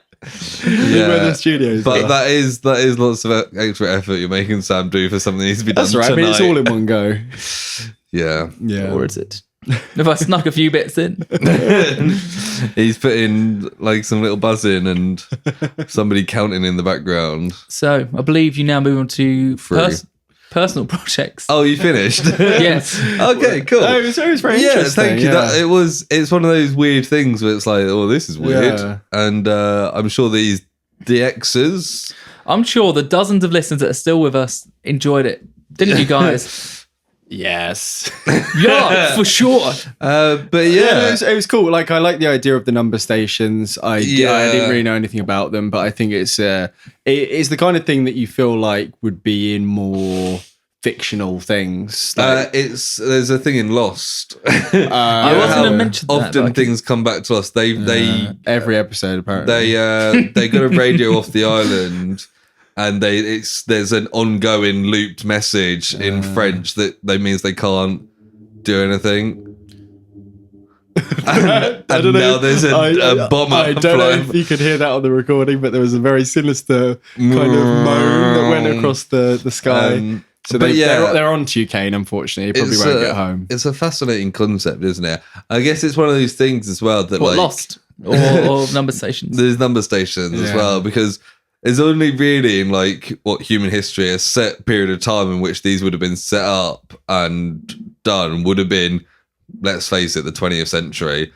Before and after that, people aren't really going to do this much. So it's very much set in that time. So it's the thing is, it's very hard to decrypt. So a lot of countries actually still use them. And there's still number stations popping up all the time. I imagine so much Soviet stuff was destroyed when the Soviet Union collapsed. Yeah. Not all of it got passed on to Russia and the other former Soviet states. Ukraine does still do it as well. Yeah, but I mean, some of these number stations, they might not even know the codes anymore because it just got destroyed amongst with some other Soviet documents. Yeah, nobody knows how to turn it off or decode it. Some poor old woman sat there going, 5, 2, 7. She recorded them all ages ago. Oh, I'm so tired.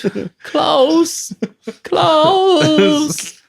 Yeah. That's Greta Gerwig senior. I was reading a story the other day about this old lady who goes and sits. She lived in the shoe, just she goes and sits on the London Underground every day because her husband was the one who said mind the gap, and he passed away a few years ago. She just goes down to the Underground to hear her husband. Didn't they update it on some stations, but they left it for that station or something for her? It's quite cute, quite sad though, isn't it? What couldn't she have done? Could she not have just got a recording of it and listened to it at home? Yeah, but she likes to get out, doesn't she? Yeah, she's got to get out. Got to win your heating bills and that. Probably only about 35. Well, yeah. 6 years old. No, to be fair, I mean, a cold winter and that'll be gone, so they can probably change that in a while. In a couple of years, I better change that to a better one. Oh, but yes, James Gordon. Mind the gap. Oh, what am I like? I don't know. It's more like Bradley Walsh, that one. Yeah. Anyway, thanks. It was a very interesting report. Interesting report. I had absolutely no idea what to expect, and I enjoyed the multimedia aspect of it. I thought I'd tone it down from what I probably thought you would expect from me. No. So I thought I'd go more serious this time because I know that I can bloody hijinks and all that. Bloody hijinks is it? Bloody Indeed. hijinks, yeah. But so I think that does bring an end to the main part of the show, which means it is now time for Personal Project. I've already said that. You have left me no option but to authorize the seizure of your personal projects. So, Sam and Kane, or I don't know, what have you been watching? What have you been watching, Sam? Well, Lewis, you know that I've been watching the Star Wars show. The Star Wars show. Starring Anakin Skywalker as Anakin Skywalker. Yeah. They managed to get him to play himself. He was in that last episode, actually, right at the end. You see his Force ghost. Oh, yeah. I was getting confused about who Anakin Skywalker was for a second. Yeah, he was in this, actually. Use the Force, please. There's 2 episodes. There's 2 episodes. That we haven't talked about. We won't go through them all in detail because why would we do that? That's not anything. That's nothing we would do on this podcast. You're like, so that it opens to a scene of the sun rising. Okay, you clearly don't listen to it. I can't really remember what C-3PO turned up, didn't he? That was funny. Oh, yeah. That was a while ago. I think. No, that was the penultimate. Is C-3PO the bin or the gay gold tool robot? The gay gold tool robot. And they got the guy as well. It was him. Yeah, Anthony Daniels. It was the guy, the gay gold guy. They got him. He was born to play that part. Green Woman was like, "Hey, Hero. I'm defending my actions and that," and then C-3PO was like, "Yes, Princess Leia agrees, but we can't get her on because it would be distasteful." And also, Anakin Skywalker has a great ass. He said that, yeah. But yeah, so like the problem, so Ahsoka finds Sabine and Ezra, and they have a bit of a hey guys, and Thrawn finds out that Ahsoka was trained by Anakin, and he's like, oh, that's interesting. Oh no! And he like obviously knows that Anakin is Darth Vader. Obviously. He's seen the films. He knows what's going on. He's seen the films. That's why he's so blue. Blue Harvest. Yeah, Blue Harvest. It's the working title of Star Wars. But the last, what did you think of these two episodes? They were pretty good. I feel like I can't remember everything that happened, even though I wrote down some notes here that it's kind of hard to understand. I feel like it was pretty good. I feel like I thought it was going to end a little bit more. It was a little bit open-ended. Like it kind of swapped around. Everyone was on that place, and then they were over there. There was like an owl. I don't really know what that was about. Owl. No, Owl. Yeah, I literally wrote owl. I heard there's an owl in this room. Where? I'm a motherfucking owl. But yeah, I thought some of the Force stuff in the last episode was quite fun, where they threw each other across the thing. Yeah, it's pretty cool. There's some cool lightsaber battles. She had like a glowing sword. They were like, Darksaber's not in it. Yeah. We need glowing swords. And they made her into a Night Sister. Which was she got quite the marks fun. and all that. It was pretty cool. Yeah, I thought generally this series, like I enjoyed this series, but I don't think there was any like 10 out of 10 episodes. They were all like good. They're all pretty good, yeah. But none were like... It was mainly for like you, basically, wasn't it? Because you've seen I'm pointing to Kane. no, for Lewis, because he's seen all the animated ones, and it's kind of like, you like this, and here's the characters, and they're doing new things, and it was all right, yeah. Yeah, and I guess Ezra can be brought back into the main universe now. Yeah. So, because obviously at the end he's like, hello, I'm back. He's there, and Thrawn got through, and he's gone to Dathomir, and it's like, oh yeah. Everyone did what they said they were going to do. I liked the ship where they combined his Star Destroyer with their circle thing. He's got like a mega... It fits perfectly. Yeah. I was like, that looks cool. But yeah, it's very much like... They're like, let's get Ghost Anakin again. Yeah. Just got to get him in as much but as we can. We'd been saying that we were kind of hoping that it doesn't just end with a season, because Thrawn's a big bad and it'd be a bit anticlimactic if he's just gone. Yeah. It's interesting that Ahsoka and Sabine are stuck in this other world now. Yeah, with the little crabby hobbit people. Yeah, the turtle men. Turtle people. The Teenage Mutant Ninja Turtles. Yeah, yeah. So I guess that'll be season 2. I hope season 2 is not just let's go find them, because that's what season 1 was. Ray Stevenson's story didn't get wrapped up, did it? And yeah, which is sad because there's a character called Ray Stevenson. He sounds the most least Star Wars character The funny ever. thing you should say is that there is actually a character called Ray, isn't there, in the other films, but it's not spelled the same. No, Ray Stevenson's the actor who played some character in this. I can't remember what his name was. Yeah, and he passed away just after Skull, just before this season came out. So he won't be in the second season, unfortunately. Why not? Dead. But there's an interesting point at the end of that, because he's standing on those huge, almost Lord of the Rings statues. Yeah, and that's something like the Father, Son, and the Holy Spirit or something. Yeah, kind of. So there's an episode of Clone Wars where Anakin goes to this otherworldly place where it's hard to find, and it's lived on by the Father, the Son, and the Holy Ghost, essentially. Nice. And so you've got like they basically represent different sides of the Force, and they're trying to tempt Anakin either way, and they all see him as the chosen one, right? And Anakin has like flash forwards into like his future, and he sees Order 66, he sees Darth Vader, he sees all that, and it kind of sends me a bit mad. And then he escapes this planet and he's forgotten all of it, obviously. Okay, lovely. But it's kind of like a personification of the Force gods. Okay. So the fact that these statues of these gods are here is interesting. Yeah. Guess it's related to the Night Sisters in a way. I mean, do you think they'll recast Ray Stevenson's character, or just kind of have him as a plot that's in the background that's not really talked about? That's hard, because Ray Stevenson was good in this series. He was good, yeah. They'll do like they did to Poochie in The Simpsons. I mean, he has gone off to another planet. Yeah. I mean, it's easier to do that in Star Wars than most things, you know. Yeah. I have to go now. My planet needs me. I just felt like a lot of it was like like his story, Shin Hattie, his little woman. Yeah. She's not that little, don't worry. His apprentice. Shin Hattie. Who's the other one? Leg scarf. Yeah. No, that'll be the replacement next season. But yeah, she just was like, oh, I'm just gonna go hang out with these red people. Like it's just a bit like, okay. So I feel like those didn't feel like, oh, I'm so excited to see what happens next season. It was just like we didn't know what to do with them. It felt a bit it's like it almost it felt like setting the pieces on the board for where these characters need to be for the story in the next season. It's like, oh, for the story we want to tell, we need Ahsoka and Sabine away and Ezra back with like Hera. Yeah. How do we get there? And this was the last episode. But I thought the zombies troopers were cool. Yeah, they keep knocking them down. They just get straight back up again. That was good. Maybe to keep them down.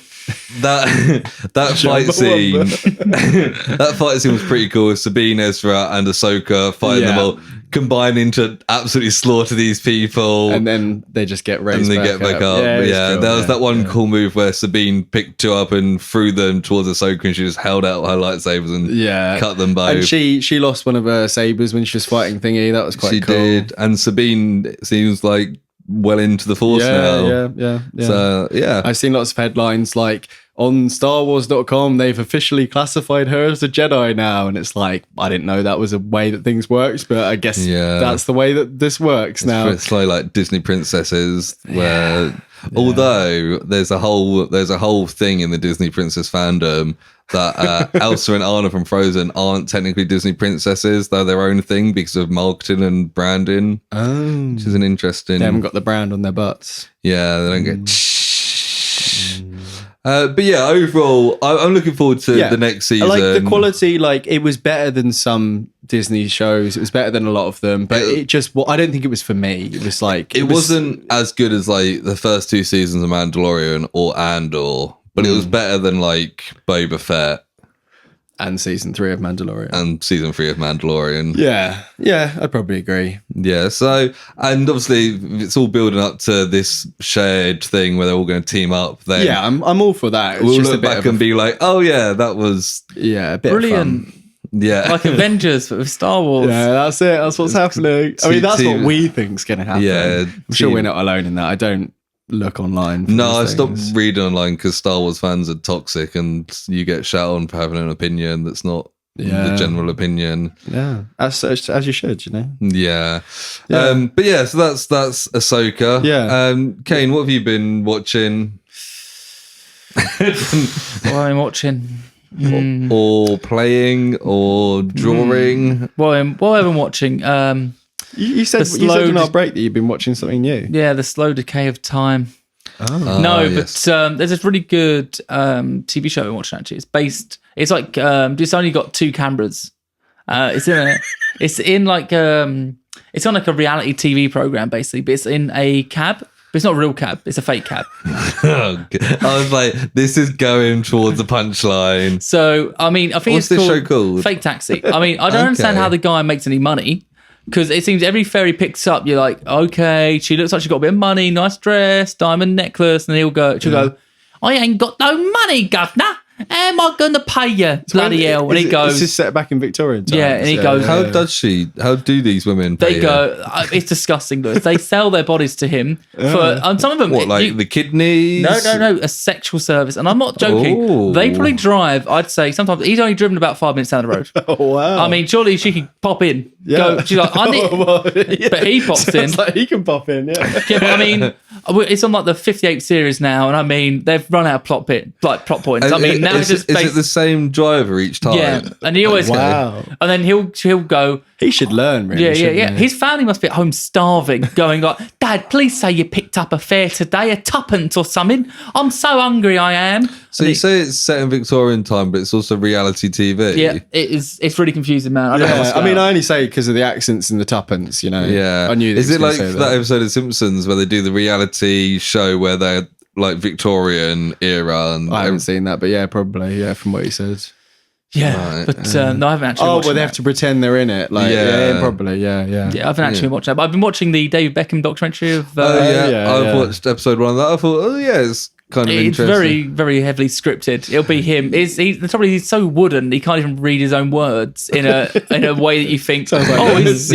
He's saying that off like the cuff. He'll be like, oh, and then obviously, I scored. I did find it funny. Well, when I was watching it, and it's a very Netflix type thing to do, where they're like, David Beckham then broke on the scene, and they had a little montage of him scoring some goals. But like each one of the goals, he's got a different number on his back, and it's like, so these are all just like goals he scored in general. Like, Well, it's like But people don't know these things. it's like his Hardock kept saying about how when she was watching it, she was going, "Oh, I was on the edge of my seat. I didn't know what was happening." I was like, this is very famous news from 26 years ago. Yeah. She's like, do we win? I'm like, do we win the World Cup in 1998?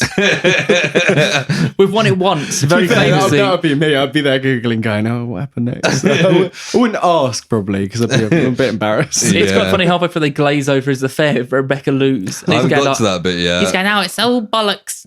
I don't even want to talk about it. I did find an episode. I've always thought Diego Simeone is a bit of a knob, and he comes across as a bit of a knob in episode 1. Yeah, and yeah. it's like, oh yeah, it's this hard man who's a bit of a twat. But yeah, I always thought he was classic Diego Simeone. Yeah. What have I been watching? Classic Diego. Been forced to watch a lot of murder documentaries. You love the murder I don't. documentaries. What's your favourite murder documentary?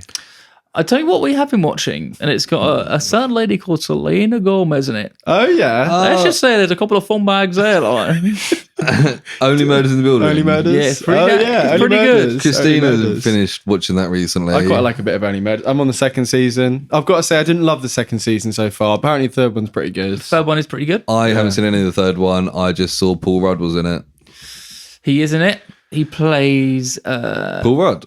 No. He's like a film star, isn't He's Ant-Man. No, he's Cobra Man or something like that. That he? wasn't really bad. They do a bit of a joke on his. okay. Yeah. So is he a bit like an exaggerated version of himself? Yeah, it's like mean Mean old Rudd. Paul Rudd. Because we talked about that season in Project News once, didn't we? Because it was, what's his face's last ever project? Steve Martin. Steve Martin. Yeah. He's retiring after season 3, so I guess he's now got his Depends feet on up. the ratings, doesn't it, really?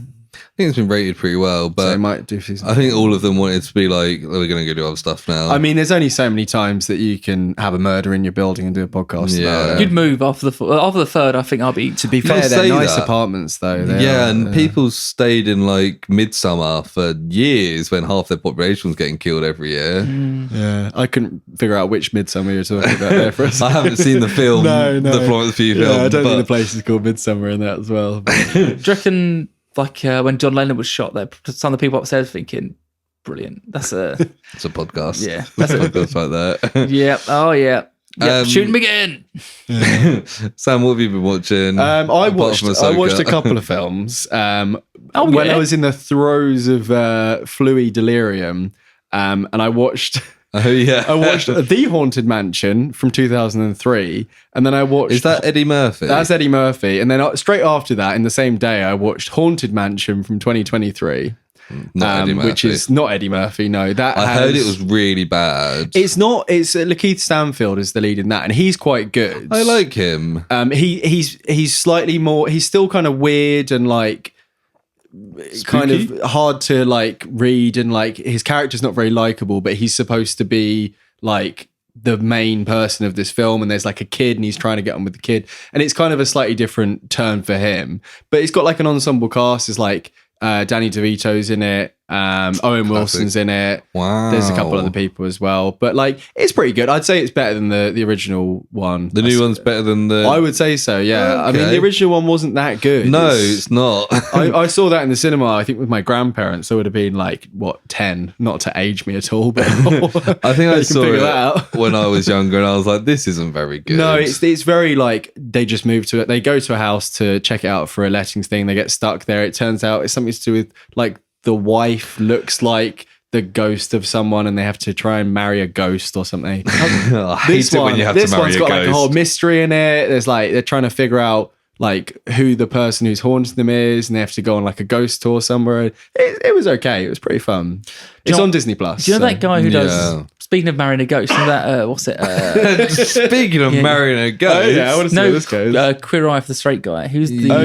Who's the English one? Tam France. Yes, he does a TV show where he like. ironically, Yeah, he does something where he basically gets people their dream wedding dress and dream wedding. But basically, one of the women he gets married is a ghost. She's marrying a ghost. Oh my god! And she's like, I want to look perfect for him. And then he gets this outfit up for her. And then when he turns up to her wedding, A, no one's there other than her. B, she's not wearing the dress he got her. And C, she asks him to leave. And then they video it and it's her. And it's just her fake kissing a ghost at the end. You're like, wow. I mean, Queer Eye is pretty fun at times. Like, it's pretty American and it follows the same pattern, but like, it's pretty harmless generally. But this sounds like a whole other thing. To be honest. What's it called? Yeah. Like, Help I Married a Ghost. it's called I Want to Fuck a Ghost. Give me that ghost. I want that ghost pussy. Ooh. Or Yeah. dick. Lovely. Do we talk about what you've been watching? No, not what yet. What have you been watching? So I went to the cinema on Oh my God. Friday and went to see The Creator, the new Gareth Edwards film. Nice. I've been looking forward to this one. Yeah. I'd been looking forward to it too. Yeah. Obviously, big fan of Godzilla and Why did you sound so wooden then? I have been looking forward to it too. Because it's been taken over by AI with a thing on the back of his head. Right? yeah, That's exactly. what that film's about. Yeah, well, No, I know. I really like Godzilla and Rogue One, so I was quite looking forward to Yes. this. I was a bit underwhelmed, I have fair, to say. okay. The When kind was of the last time you were whelmed? First episode of Ahsoka. yeah, there you Nice. go. Okay. Actually, no, I quite enjoyed that. No, Whelms, yeah. Yeah, okay. Yeah. No, yeah. I wasn't overwhelmed, so I guess I was underwhelmed. No, you can just be whelmed. It's Yeah, fine. so but yeah. Anyway, the like the cinematography, Yeah. is amazing. It looks all good. The effects look great. John David Washington's good. Yeah. Story's just a bit. Meh. I've heard people compare the story to like Avatar in that like it's a basic story and then the visuals and the world building do the heavy lifting. It's basically the Vietnam War, Yeah. but In the AI future. instead of communists. Which Yeah. it is what it is, and it's even Kane's set, looking around going, how does that work? it's even set in like New Asia, which is Southeast Asia. Yeah. New Asia, eh? Some of it's pretty good, but it's a bit like beat by beat. And I was like, Yeah, it paint got by about halfway numbers. through, and I was like, oh, I was hoping this would be really good, and it's just kind of pretty good. I think the thing that people are talking about a lot is that it costs like 80 million to make, which It is like looks crazy good. cheap. And he did a lot of the filming himself. They went out to the locations with Yeah. like crews of like 4 people. God, it must have been horrible going to Asia on all paid inclusive thing. There's some of like, He's like, he's got a list of locations. It's like 80 of the nicest places in the Bali, world. Melbourne, and then I want to spend a couple of weeks in south of locations- France.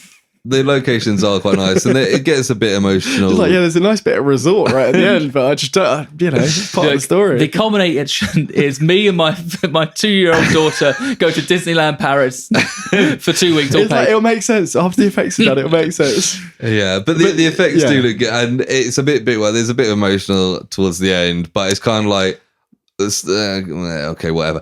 I felt like it was one. I thought it was going to be like really, really good, Okay. but I feel like most people are going to forget about it in 6 months. Fair. yeah. I think the thing that I can kind of compare it to, if you don't like Star Wars but enjoyed Rogue One, you'll probably like this. It's kind of Right. similar to Rogue One if you take out all the Star Wars stuff. of Yeah, it. it's not like space, like, it's not like aliens and shit. No, is it's it? all on Earth. Yeah. But like, and some of like the story stuff, like the world building. The world building is good. Yeah. But it's kind of like, okay, yeah, it's got a similar feel to Rogue One. Like it's a war film, but like it looks amazing, and there's some cool tech in it. Yeah. But Do you think it's worth seeing on the big screen if you want to, if you're interested in it? if you're interested, yeah, I think go see I it. think I would like to see it. I'm not sure when I have a chance, but I would quite like to I see it. think I kind of made the mistake of really looking forward to it. Yeah, I haven't and- really got any That I was mean, a I've mistake. I've heard Yeah. mixed things, so I'm kind of open to whatever. you know. But yeah, I mean, it was all right. Ken Watanabe's in it. of course he is. Yeah, he's a simulant, I think they call them. He's an AI man. He's a Simpson. He's an AI man. And they got a big thing on the back of their head, haven't they? Well, they've got a big like hole like through like the top of their neck where you can see things like turning and stuff. Why? Because they're not real. They're robots. But why would they leave that exposed bit at the back of their neck? It's a like cool, glass, cool design. It's cool design. So that we can see. It's a visual language. It's film. Can they have like blue eyes or something? There's some AI that are just like straight up robots with robot faces, and you're like, okay, they're the Old not good ones. Yeah. I can move very fast, and I'm not too shabby. They're quite often like the gay gold man. No, what's that one in The Simpsons, isn't it? Like with the electric car. I'm an electric car. I can't go very fast, and if you drive me, people will think you're gay. And they got the animatronics waving at him. Sponsored by the Petrol Association of the United States. Yeah, the creator's okay, but it's not going to make my like film of the year type list. What's your film of the year so far?